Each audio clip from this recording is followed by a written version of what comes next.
What's up mga kabay?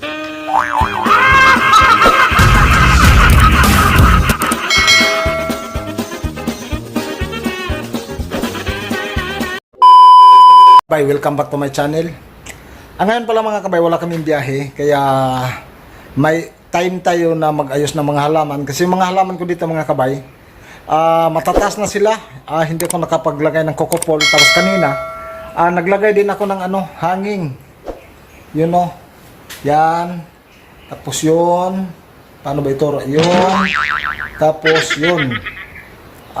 Ano siya mga kabay? Enjoy photos at saka Monjola. Yan, papakita ko sa inyo. Yung hanging natin na enjoy photos. Ito naman yung Monjola. Yan siya, Monjola. Yan. Tapos enjoy photos. Yan siya, sobrang ganda niya mga kabay. Yan. Sobrang ganda niya. Tapos itong isa, yun yung ano natin. Enjoy photos pa rin. Yan siya, nakahanging siya mga kabay. Yan, nakahanging. Ang ginawa natin mga kabay, electric pan lang yung takip ng electric pan. Ayan, yung ginawa natin pagtamnan sa kanya. Yan, lahat yan. Yun siya. Yan pa. Yan. Tsaka yan pa. Yan pa mga kabay, oh. Enjoy photos yan. Huwag panitan. Grabe. Ayan mga kabay, oh. Sobrang ganda niya mga kabay. Tapos ito pa yung isa. Yun. Tapos dito mga kabay sa sa loob kasi, nagkalat ako. Ang dami kong kalat. Ito yung iba nating halaman dito. Ayan, oh. Yan yung elephant ear natin. Sobrang laki. Baragitid yan mga kabay. Kaso lang hindi pa sa naglabas ngayon ng pagka-baragitid. Kasi dito, naglagay na rin ako ng mga kapis. Yan. Kasi yan na nga, magpapasko na. Kakatapos lang natin. Tapos ito yung natin, butterfly, namumulaklak sa mga kabay, yun. Tapos yung ibang halaman nandito din. Yan. So, yung mga aglo. Yun. Tapos dito mga kabay, may binili din sila na bago.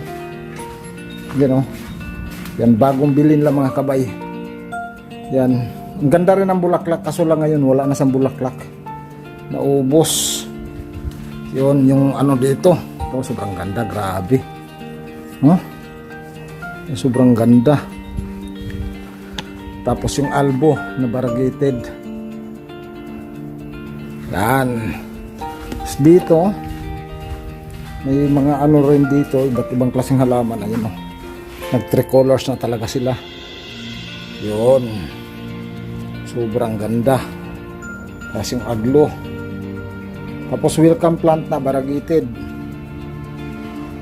Dito mga kabay, yung welcome plant na black, yan kulay itim talaga yung nito, dahon.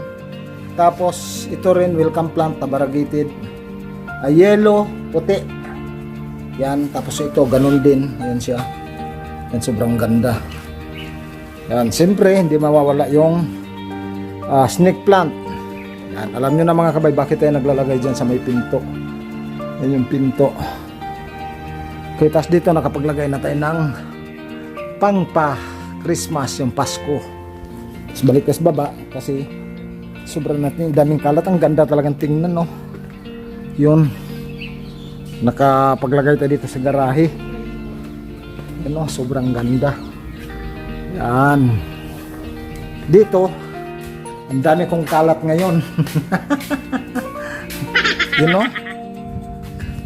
Ang daming kalat. Ayan yung mga natin, una natin mga video. Problema mga kabay, parang uulan pa. Tapos ito, sobrang ganda din yung rapis natin, variegated. Yan mga kabay, sobrang dami kong kalat dito.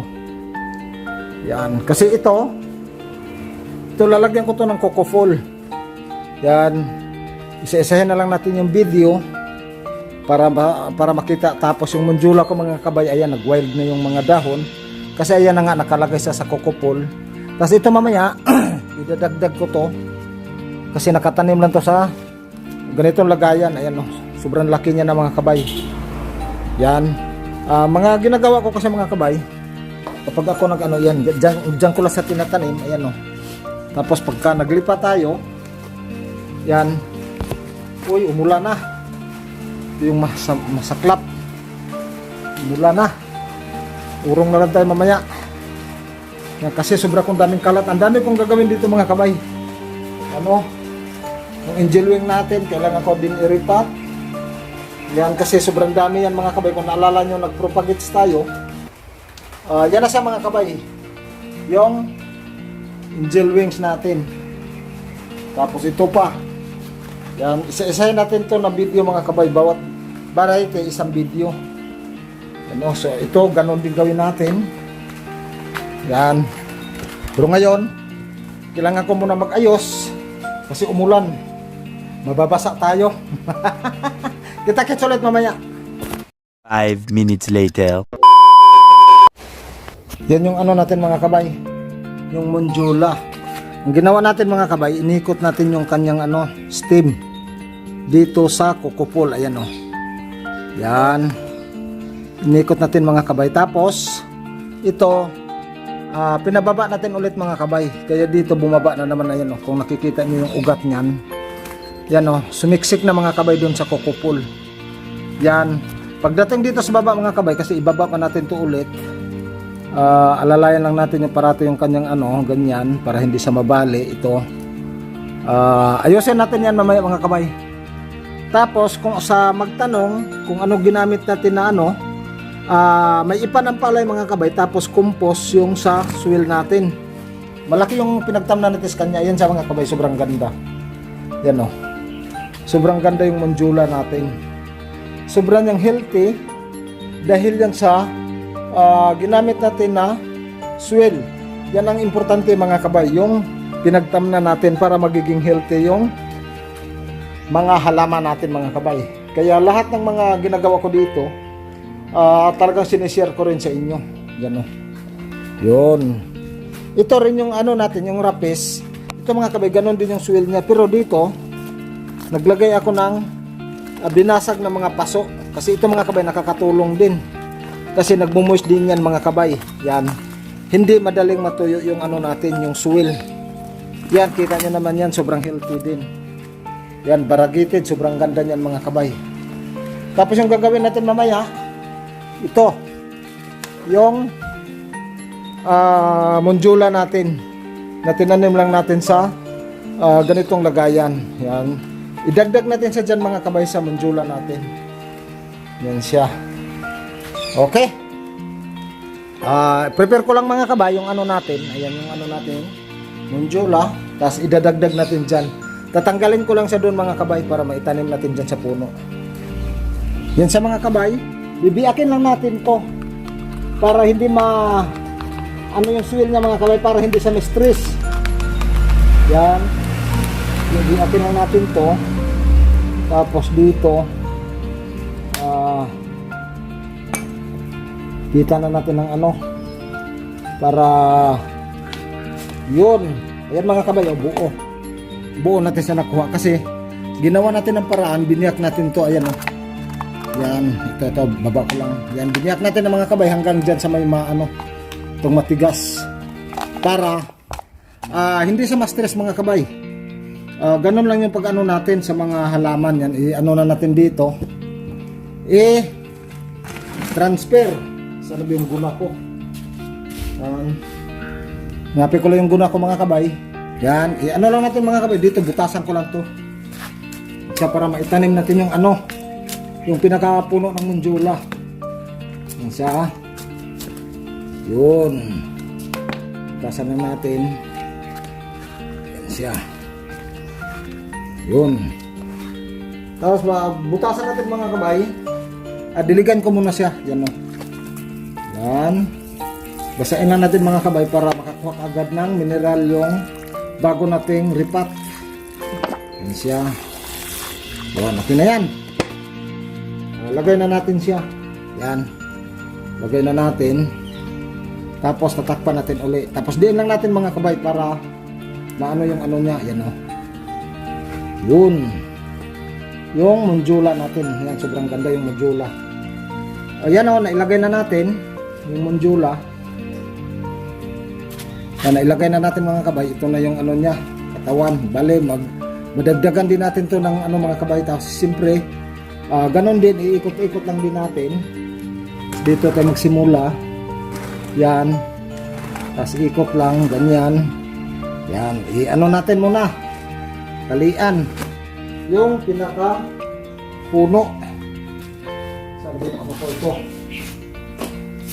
Yun. Wala tayo ng ano, kanali. Yan dito kasi mga kabay, may tie wire ako. Yan o. Yan, tie wire. Yan ito. Ito yung gagamitin natin. Napakahalaga din ito mga kabay.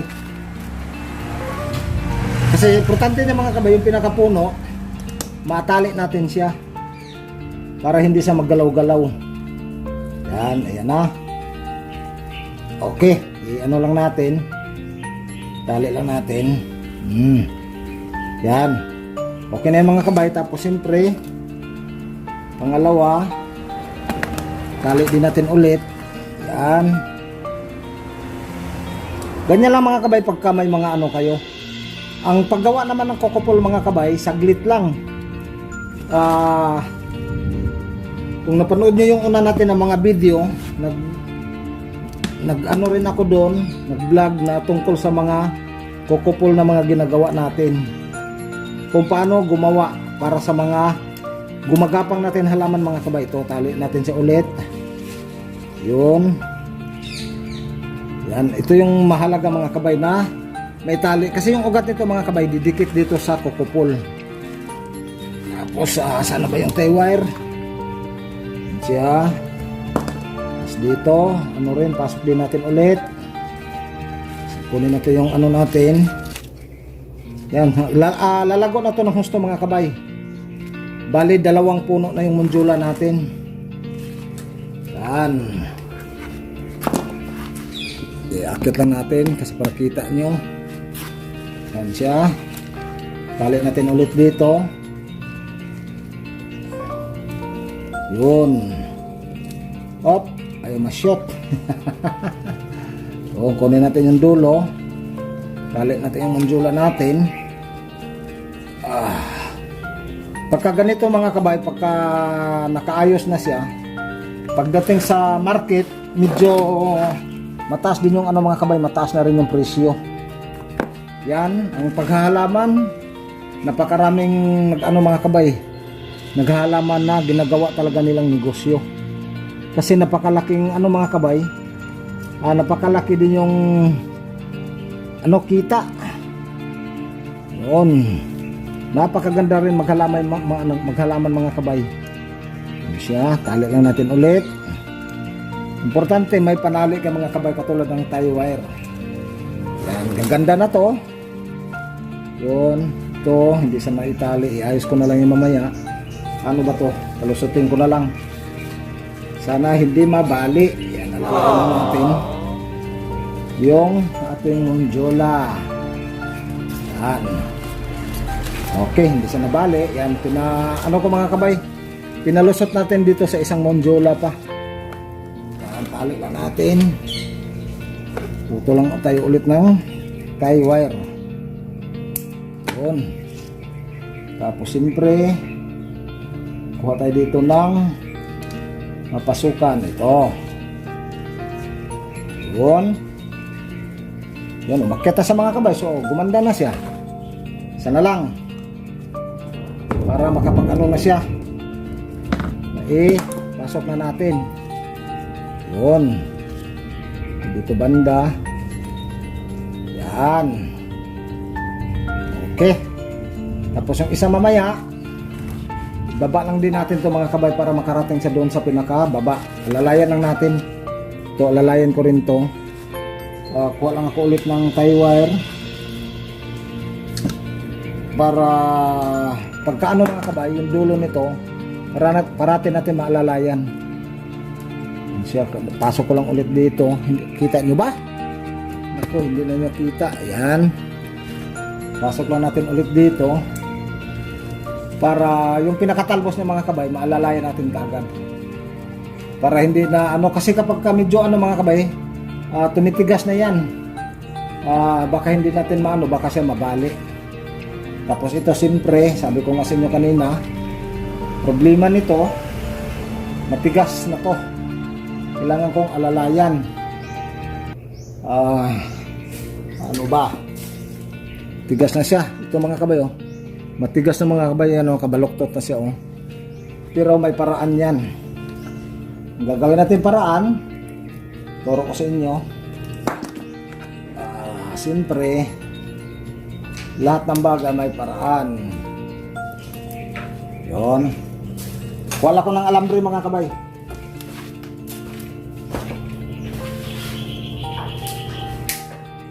Yan, nakakuha na ko ng alambre.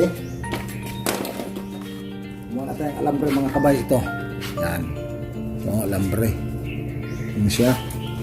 Tapos, dikit ko lang sa dito sa taas. Yun. Pasok natin.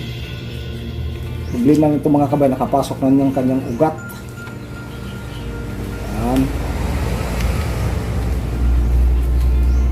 Pasok ng kanyang ugat.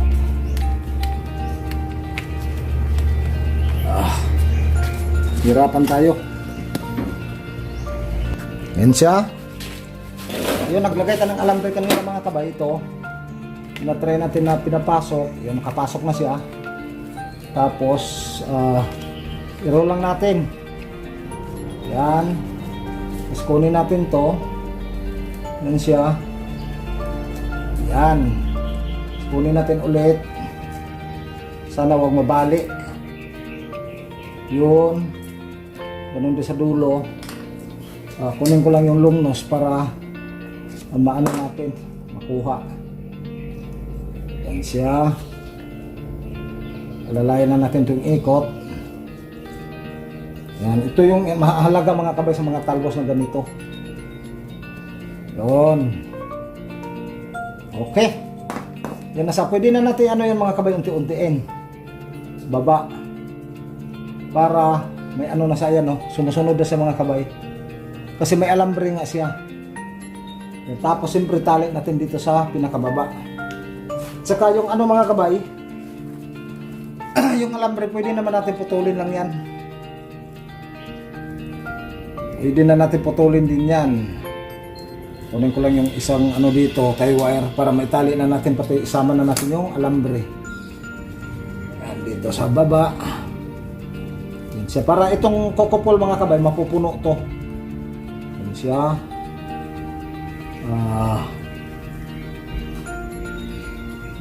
Ano ko lang, hindi lang masyadong mahigpit para hindi ma-stress yung munjula natin.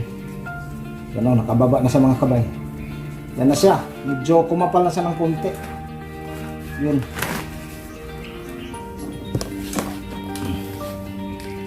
Yan, okay na mga kabay yung ano natin. Munjula, nagawa na natin ng paraan. Ito na siya. Yan. Ito kanina, sabi ko sa inyo, naglagay tayo ng alambre. Ayan, oh. Yan, naglagay tayo ng alambre. Kasi, pinababa natin to sa mga kabay. Ayan, oh. Pinababa natin yung kanyang talbos. Ayan, oh, yung kanyang dulo. Ayan. Inalalayan natin ng alambre. Ito siya. Kasi ito yung isa kanina. Ayan, oh, yung galing naman dito sa bago natin tanim. Kaya yung nagiging hitsura niya, ayan na siya. Yan. Ulitin ko sa magtatanong, ang gamit natin 50% na ipanampalay, 50% yung compost, 50% yung sinunog na ipanampalay, tapos 50% yung lupa. Ayan na siya. Yan. Okay na siya. Ito yung tinanim natin kanina, ito yung pinakapuno niya, ito siya. Tapos yung pangalawa, ito naman. Yan. Yun yung unang ano. O, yan na sa mga kabay, lalong gaganda yan. Yung munjula natin, ayan siya, oh. O, sobrang ano, sobrang niya ng lago. O, napakaganda niya ng mga kabay. Pag ito yung ano mga kabay, magsasara, yan matatakpan lahat tulad nitong ugat na to. Ayan oh, kung nakikita niyo yung ugat na yan, matatakpan na yan lahat kasi dadami pa yung baging niya. Sana ba yung kanina hindi pala na ano, ano ko na lang to, itong isa kanina nakaangat pala yan, itali ko na lang yan. Ito, tali ko na lang yan ulit. Napakalaking bagay mga kabay. Yan, sobrang ganda yung ano natin, Monjola. Sobrang lalaki yung kanyang mga dahon. Tapos siyempre isusunod ko to, iba, gagawa na lang tayo ng video nito mga kabay. Kasi ito sobrang dami din yung ano, iniisip ko nga kung ilipat ko siya ng ibang lagayan, yung medyo malaki.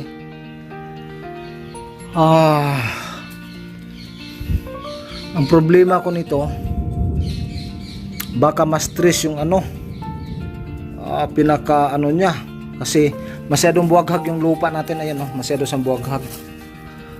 Check natin mamaya mga kabay kung paano itong stick na to. Hindi ko na sa tatanggalin, dudubulan ko na lang mamaya kasi sobrang taas niya na rin. Yun yung ano natin. Maglalagay tayo ng kukupol para sa gaganda. Tapos yung balikan natin yung Monjola natin, ayan na siya. Okay, sobrang ganda na yung Monjola natin oh. Sobrang lalaki ng mga daon nito mga kabay. Yan, sobrang lalaki na yan. Nagiging giant na siya kasi yan na nga, magandang ano, maganda yung soil ginamit natin. Paano mga kabay, hanggang dito na lang yan. Maraming salamat sa lahat ng panonood nyo sa video ko kahit hindi tayo madalas nagbablog. Kasi yun na nga, marami tayong lakad kasi buhay may amo tayo, buhay driver. Yan. Pero gagawa tayo ng paraan mga kabay para makapag-upload ng mga video.